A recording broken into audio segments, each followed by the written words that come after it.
سلامونه جوړ په خیر د لفظونه ډاټ کام دی او زه وحید الله قرار یم. مینوالو نن راسره په لاس کې د پښتو ژبې د ستر شاعر ادیب او وتلي لیکوال ډاکټر همدرد یوسفزي صاحب کتاب چندرو په لاس کې دی. نن درسره د دې نه یوه افسانه شریکوم. عزت. هغې د خپل ځان د پوره راغونډولو نه پس د 1000 روپو نوټ راواخیستو.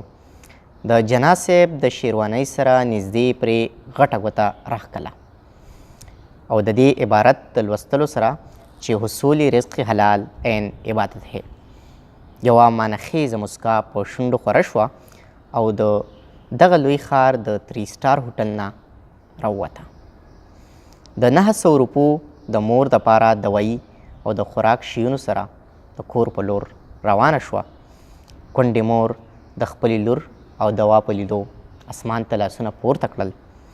پروردګاره خدایا ته مو د جمال پري د عزت حفاظت وکړي.